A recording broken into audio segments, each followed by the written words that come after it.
The ordination of women to ministerial or priestly office is a regular practice among some major religious groups of the present time. As it was of several religions of antiquity, it remains a controversial issue in certain religions or denominations where the ordination, the process by which a person is consecrated and set apart for the administration of various religious rites, or where the role that an ordained person fulfills, has traditionally been restricted to men. The traditional restriction might have been due to cultural prohibition of theological doctrine, or both. In some cases women have been permitted to be ordained, but not to hold higher positions, such as that of bishop in the Church of England, where laws prohibit sex discrimination in employment. Exceptions are often made for clergy. Antiquity, Sumer and Akkad. Sumerian and Akkadian and were top-ranking priestesses distinguished by special ceremonial attire and holding equal status to high priests.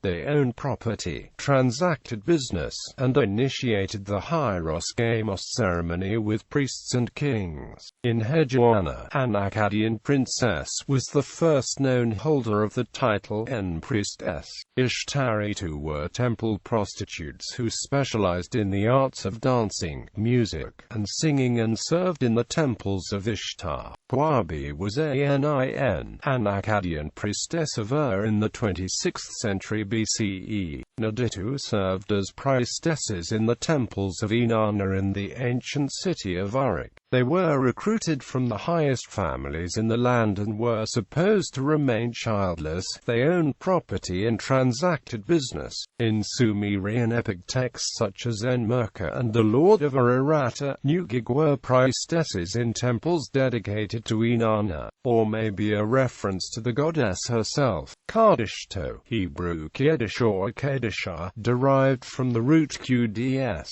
are mentioned in the Hebrew Bible as sacred prostitutes usually associated with the goddess Asherah.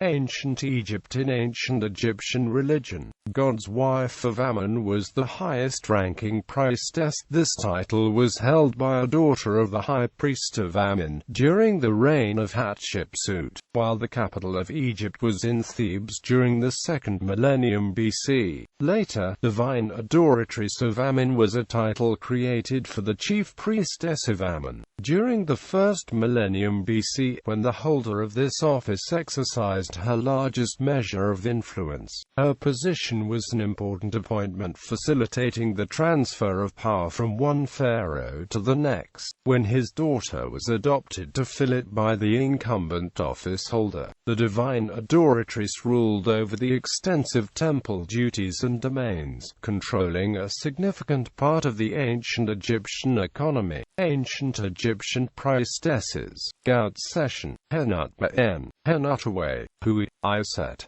Karamana Meritmit, Matkari Mutmhat, Meriatamin. Neferhetepes is the earliest attested priestess of Hathor. Neferur, Tabekenamin, a priestess of Hathor as well as a priestess of Neith.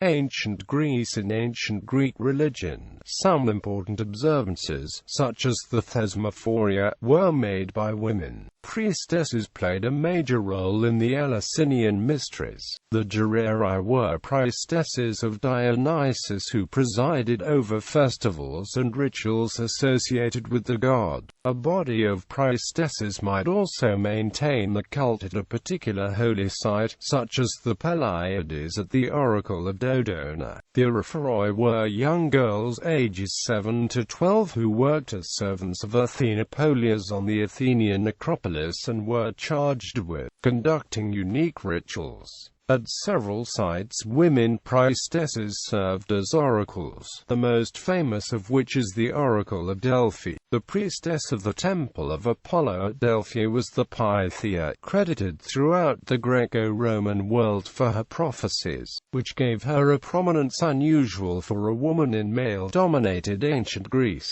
The Phrygian Sibyl presided over an oracle of Apollo in Anatolian Phrygia. The inspired speech of divining women, however, was interpreted by male priests. A woman might be a mantic who became the mouthpiece of a deity through possession, but the prophecy of interpretation required specialized knowledge and was considered a rational process suited only to a male prophet. Ancient Rome. See also women in ancient Rome. Religious life. The Latin word sacerdos, priests, is the same for both the grammatical genders. In Roman state religion, the priesthood of the Vestals was responsible for the continuance and security of Rome as embodied by the sacred fire that they could not allow to go out. The Vestals were a college of 6 sacerdotes devoted to Vesta, goddess of the hearth, both the focus of a private home and the state hearth that was the center of communal religion. Freed of the usual social obligations to marry and rear children, the Vestals took a vow of chastity in order to devote themselves to the study and correct observance of state rituals that were off-limits to the male colleges of priests. They retained the religious authority until the Christian emperor Gratian confiscated the revenues and his successor Theodosius I closed the Temple of Vesta permanently. The Romans also had at least 2 priesthoods that were each held jointly by a married couple, the Rex and Regina Sacrorum, and the Flamen and Flaminica Dialis. The Regina Sacrorum and the Flaminica Dialis each had her own distinct duties and presided over public sacrifices. The Regina on the first day of every month and the Flaminica every nundinal cycle. The highly public nature of these sacrifices, like the role of the Vestals, indicates that women's religious activities in ancient Rome were not restricted to the private to domestic sphere. So essential was the gender complement to these priesthoods that if the wife died, the husband had to give up his office. This is true of the Flaminate, and probably true of the Rex and Regina. The title sacerdos was often specified in relation to a deity or temple, such as a sacerdos Cereris a Cerealis, priestess of Ceres, an office never held by men. Female sacerdotes played a leading role in the sanctuaries of Ceres and Proserpina in Rome and throughout Italy that observed so-called Greek rite. This form of worship had spread from Sicily under Greek influence, and the Aventine cult of Ceres in Rome was headed by male priests. Only women celebrated the rites of the Bona Dei, for whom sacerdotes are recorded. For the mid-Republic onward, religious diversity became increasingly characteristic of the city of Rome. Many religions that were not part of Rome's earliest state religion offered leadership roles as priests for women, among them the imported cult of Isis and of the Magna Mater. An epitaph preserves the title Sacerdos Maxima for a woman who held the highest priesthood of the Magna Mater's temple near the current site of St. Peter's Basilica. Inscriptions for the imperial era record priestesses of Juno Populona and of deified women of the imperial household. Under some circumstances, when cults such as mystery religions were introduced to Romans, it was preferred that they be maintained by women. Although it was Roman practice to incorporate other religions instead of trying to eradicate them, the secrecy of some mystery cults was regarded with suspicion. In 189 BCE, the Senate attempted to suppress the Bacchanals, claiming the secret rites corrupted morality and were a hotbed of political conspiracy. One provision of the senatorial decree was that only women should serve as priests of the Dionysian religion, perhaps to guard against the politicizing of the cult, since even Roman women who were citizens lacked the right to vote or hold political office. Priestesses of Liber, the Roman god identified with Dionysus, are mentioned by the 1st century BC scholar Varro, as well as indicated by epigraphic evidence. Other religious titles for Roman women include magistra, a high priestess, female expert, a teacher, and ministra, a female assistant, particularly one in service to a deity. A magistrate or minister would have been responsible for the regular maintenance of a cult. Epitaphs provide the main evidence for these priesthoods, and the woman is often not identified in terms of her marital status. Hinduism. Gargi Vaishnavi is one of the earliest known woman sage from the Vedic period. Gargi composed several hymns that questioned the origin of all existence. She is mentioned in the 6th and the 8th Brahmana of Brihadaranyaka Upanishad, where the Brahma Yajna, a philosophic congress organized by King Janaka of Videtha, is described. She challenged the sage Yajnavalkya with perturbing questions on the Atman.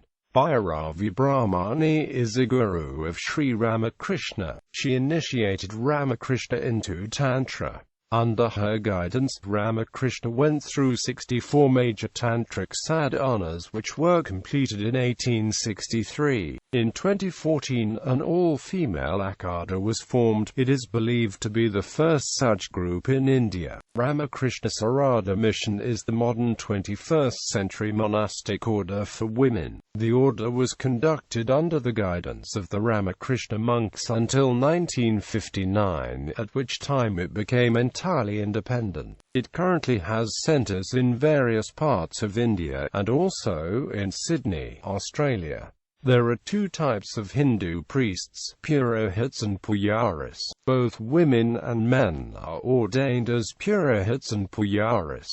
Chandavyas, born in Kenya, was Britain's first female Hindu priest. Furthermore, both men and women are Hindu gurus. Shakti Durga, formerly known as Kim Fraser, was Australia's first female guru. Buddhism. The tradition of the ordained monastic community in Buddhism began with the Buddha, who established an order of monks, according to the scriptures. Later, after an initial reluctance, he also established an order of nuns. Fully ordained Buddhist nuns are called bhikkhunis.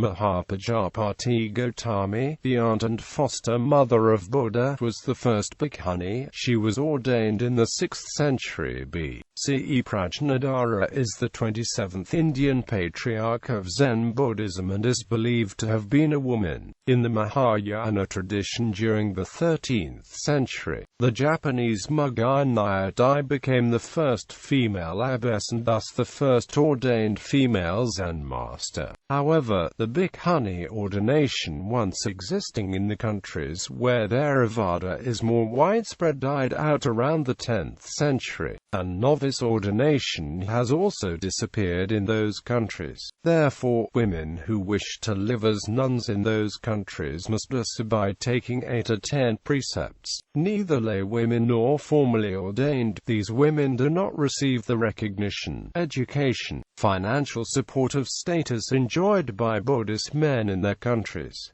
These precept holders live in Burma, Cambodia, Laos, Nepal, and Thailand. In particular, the Governing Council of Burmese Buddhism has ruled that there can be no valid ordination of women in modern times, though some Burmese monks disagree. However, in 2003, Sakavadi and Gunasari were ordained as bhikkhunis in Sri Lanka, thus becoming the first female Burmese novices in modern times to receive higher ordination in Sri Lanka. Japan is a special case as, although it has neither the bhikkhuni nor novice ordinations, the precept-holding nuns who live there do enjoy a higher status and better education than the precept-holder sisters elsewhere, and can even become Zen priests. In Tibet there is currently no bhikkhuni ordination, but the Dalai Lama has authorized followers of the Tibetan tradition to be ordained as nuns in traditions that have such ordination. The bhikkhuni ordination of Buddhist nuns has always been practiced in East Asia. In 1996, through the efforts of Sakyadita, an international Buddhist women association, 10 Sri Lankan women were ordained as bhikkhunis in Sanit, India. Also, Bhikkhuni ordination of Buddhist nuns began again in Sri Lanka in 1998 after a lapse of 900 years.